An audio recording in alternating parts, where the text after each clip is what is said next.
Juan here, and in this video, I'm going to go over an SEO tutorial for beginners, essentially the ultimate SEO blueprint, how to rank #1 on Google. So I'm going to walk you through step by step the different ranking factors that allow you to rank at the very top of Google's first page, so you can get free promotion, get a ton of organic traffic from people that are actually looking for, that are searching for your product or service. So the way that we're going to go about this is I've laid this out in different sections.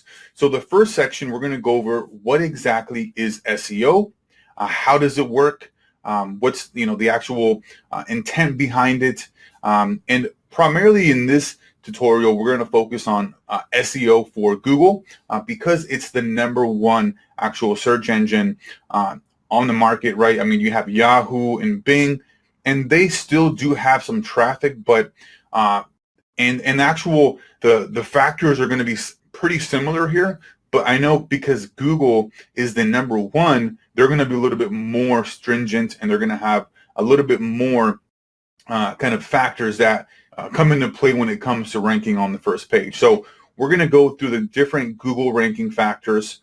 We're going to go through step 2 within the keyword research process. We're going to find money keywords, which is essentially your most profitable keywords for people that are actually going to be typing into Google that are actually looking for your services, right?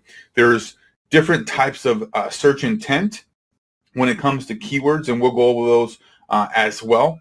Some people may be just searching for information and looking just to get some data, while other people are actually looking to buy a product or a service, and they've already done their research. Now it's just a matter of, hey, I just need to find this product.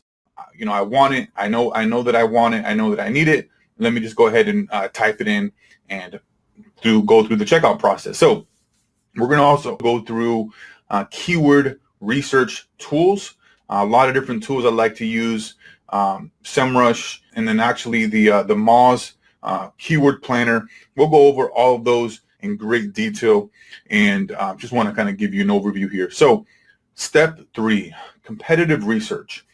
One of the best ways to really go about developing an SEO strategy, whether you're a local business, national business, is literally going onto Google and typing in the keywords that you want to rank for and looking at who's at the very top. Typically, I like to look at the top 3 searches in the organic listings and look at, okay, what are these guys doing here? They obviously have the winning formula, and so all we really need to do is look at the competition, look at all their different ranking factors that we know Google looks at, which I'm going to walk you through here in this video.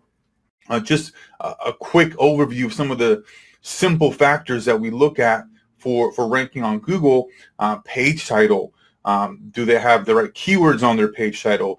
Do they have the right meta description? How powerful is their site? How many backlinks do they have? Right? All of these different factors that we're going to walk through here is easily going to make us be able to rank in front of our competition, because we are able to figure out and find out through Google what exactly these guys are doing, what is their strategy, and then we can essentially emulate them to an extent, right? Go and look at different links that they have on certain websites and even get some of those, but add some of our own unique twist and kind of unique, methodology for actually taking them over and beating them. So I'm going to show you a lot of different tools here to really kind of gauge the competition, figure out what exactly these guys are doing, your competition, and be able to reverse engineer them. So we're going to be looking at their backlinks when we're doing research there for the competition, and then anchor text. The anchor text is a big deal there, because what that is essentially the actual words, keywords that are actually used to link back to your site. So if somebody has, let's say, a word,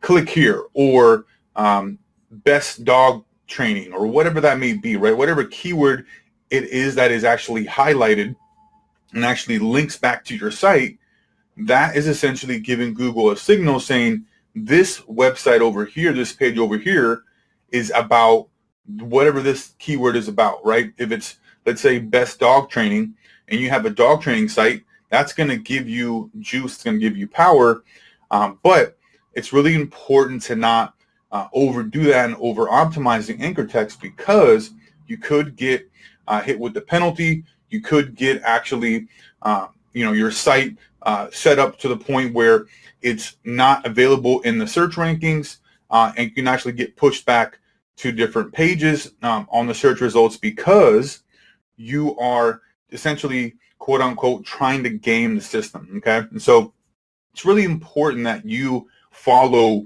Google's guidelines and you essentially try to stay under the radar, but really just providing valuable content, providing a great user experience to your user base. That's really what Google's looking for, right? Because their main intent is to place people at the top of their first page for specific keywords, and for essentially giving their users the best quality type of information. If somebody is looking for how to build a deck, right, or how to put together a fence, or whatever it may be, Google's going to show up, going to promote actually those that they deem to be the most authoritative, the most credible, and the most relevant, right, choices at the very top.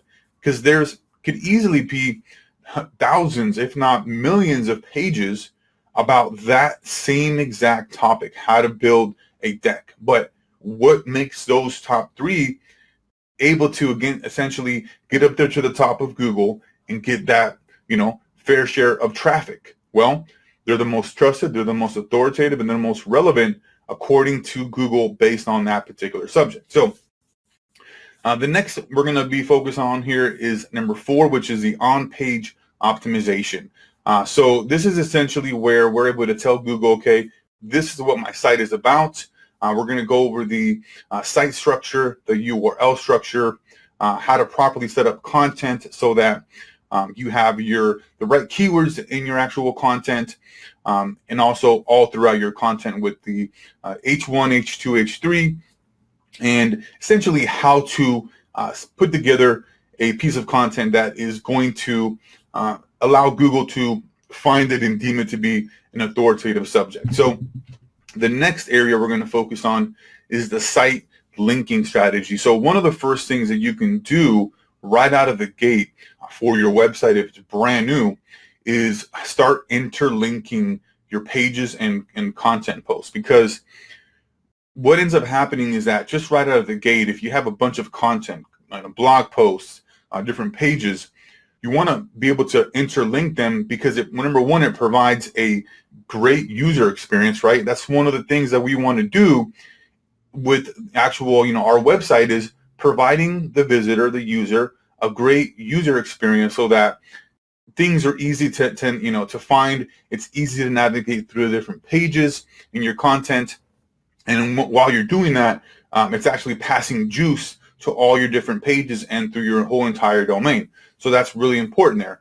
Also, we're going to talk about, actually linking out to different pages that are niche relevant, authoritative within your content as well, because it's just a natural type of way of going about creating content, because you're citing different sources out there, and it's telling Google and showing Google, okay, you know what?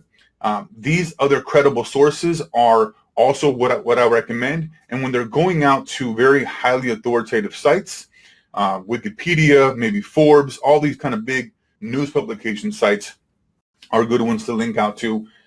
It really just gives you that credibility from these other guys, and it shows that, hey, I'm just trying to put together the best possible piece of content here, that my user, whoever the user that's landing on my website, can take advantage of and get the most amount of information. Okay, number 5. This is the off-page optimization. So the power of links. I mean, this is really the number one factor here for ranking in Google, is making sure that your site is getting links to your domain, right? Your actual home domain, and then your actual pages. individual pages that you want to rank. Now, if you think about SEO as kind of like a popularity contest, okay, that is really kind of the best way that I would really like to kind of think about SEO, and like to think about SEO in kind of layman's terms. So because SEO is one of those topics that can get quite complex, okay? It can get very, very technical. You have all these different things like schema, structured data, all these technical, terms and factors that, are important as well.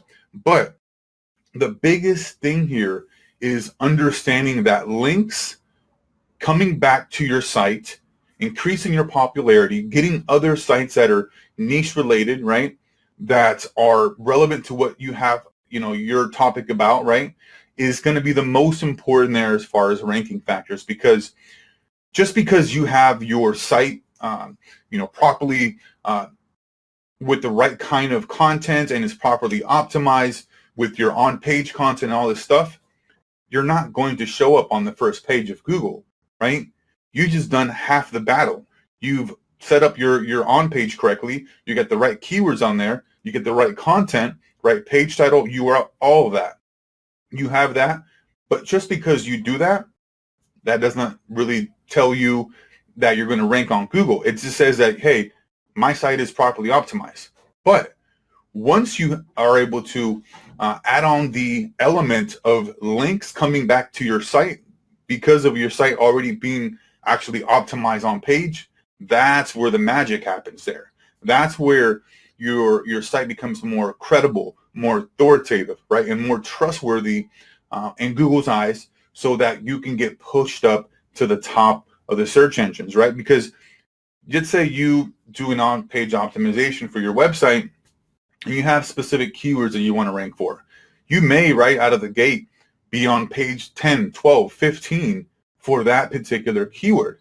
But once you get those links coming in, right, once you get those links that are powering your page or your website, whatever you're trying to rank, then you're telling Google, hey, this site is authoritative, it's trustworthy, and then that's where you start climbing up in the different pages, right? I also recommend you use like a keyword tracking tool to really kind of see the results in the increase in ranking, to be able to follow kind of, what you've done and be able to emulate that. Okay, so we're going to go over really the different types of links. So the editorial links from like different types of news publications are going to be the most powerful. So because if you think about it, like let's say anybody can go up and put up a blog on XYZ content, and then you'll get links. You can easily get links. Those are PBNs, which we'll talk about later. But the most powerful types of links are editorial. So like education-based websites, and especially if they are niche related. But the other type of powerful link is niche. So you have a website about dog products, right? That you're trying to sell, different dog products to, like an e-commerce store. Well, if you are able to get links back to your dog product store from blogs that are related to dog stuff, right? Dog training, dog information, types of dogs. If all those types of websites are able to link back to your website, you're getting now more trust, more credibility, more authority, and now you'll be able to jump up into the search rankings and be able to show up, higher positions. So buying links, I'm going to also give you some resources on that. That is, quote unquote, a gray area, because you're supposed to, I guess, from what Google says, earn these links and not pay people to buy links. Honestly, it's a gray area, because in a sense, the way that you can look at it is you're promoting, right, your website, and promotion, PR, right, that costs money, right? Nothing's really free. So it all really depends on how you look at it. I mean, I've done links where I've bought links. So you got to kind of look at it from the fact that you're really just doing kind of PR, okay? And private blog networks. So this is a really kind of gray area here, and it still works. It's been around since the beginning of time, really, for SEO.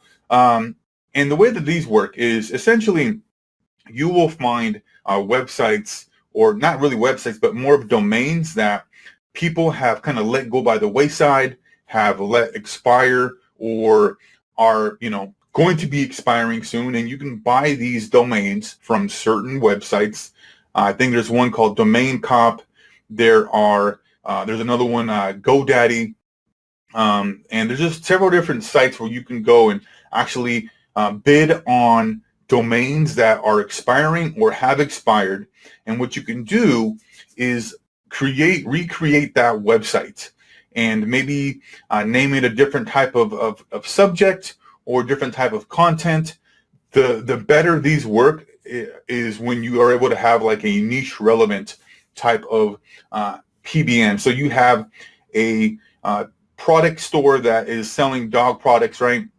And you go and you find a old website that was about dog training or the different types of dogs. You can go and recreate that website and add some of your own content and then link back from that dog training domain that you just bought and set it up like an actual blog and everything, and then have that link back to your money site, quote unquote, that allows you to get now juice and power from that private blog network.